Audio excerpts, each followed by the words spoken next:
Western. Western.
And then the poppies, or what's left of them, I've since cleared the other poppies. They were just too much of a fire hazard looking plant, so I cleared them.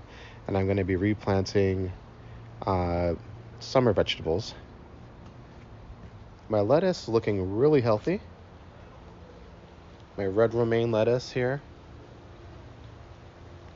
It actually was sick. I had a somewhat of a white mold. So what I did was I use hydrogen peroxide, and then I use some healthy soil and some fertilizer and crossed my fingers and watered it.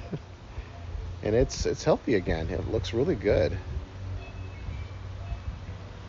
I'm just gonna let this dill get as tall as possible. I just like the look. This is probably like 8 feet tall. And here's another view of the lettuce, and there are calendula and carrots. And I've let the carrots go to seed. They have these wonderful flowers. They're about 6 feet tall.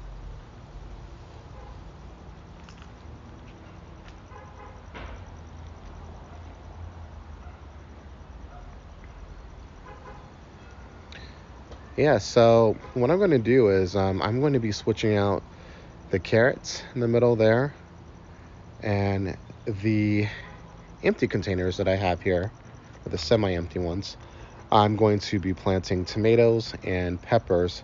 I'm going to be very specific this time, so I just don't have a jumble of everything. I do want to plant some flowers depending on what types they are and how tall they get. I don't want them to overshadow the tomatoes or peppers because they can be very temperamental, especially the tomatoes back here. They're prone to white mold, I've noticed. So to kind of mitigate that, I in the very back here, since we have microclimates throughout the garden or throughout the yard, I will trim the bottom of the tomato plants. Since I'm not using straw at the moment in my containers, I keep the tomatoes trimmed so that there's proper airflow to prevent the white mold from growing on the leaves and, ruining the plants basically. So that's what I'm going to do there. And I'll probably finish the rock in here because that looks unfinished. So I'm going to go ahead and finish that up. And then I'll probably clear this dill out and plant there as well. And then I will interplant basil and some other herbs. And just fill this in. Now I'll be using this lettuce here, this red romaine lettuce. I'll be using a lot of that for salads and juicing, actually. Dark vegetables or color vegetables, purple vegetables have a lot of antioxidants. They taste a little bitter, so I would mix them in with other greens if you can. But they're super healthy for you. It's out of your garden, so very nice. Just want to give you a close-up of the carrot flowers. There they are. And then more lettuce back here.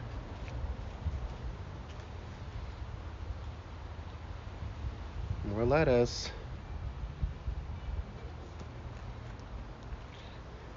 And then these red flowers are actually flaxseed flowers. They come in blue traditionally, but these are red flaxseed.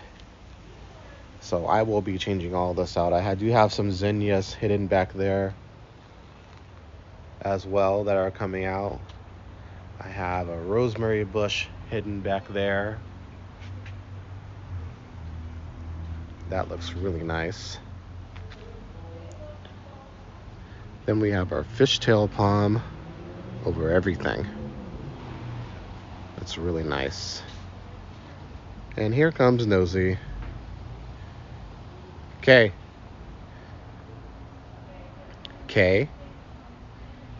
Oh, she went over behind the reed fencing. So yeah, this is the progress so far, and I am liking it. It's low maintenance. I try to water every other day, but as it gets warmer, I'll try to water in the morning and the evenings, and not overwater because you're still dealing with containers. So I sometimes have an issue with funguses or mold at least 3-4 times a year. So I do keep them at bay by periodically drying out my containers. What I mean by that is I will take all the old plants or vegetables out. I will put brand new soil in, and I'll give it a spray with hydrogen peroxide, and I will just let it dry. I won't even water them or anything, or plant anything like that in them, because I want them to completely dry.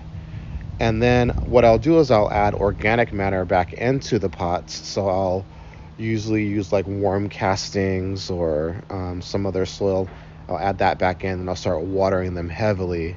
And I'll water the day before I plant, so that I create the best possibility for that seed to germinate. And that's the way I like to run things here. So there you have it. And there is Kay hiding in the corner. All right, see you guys later.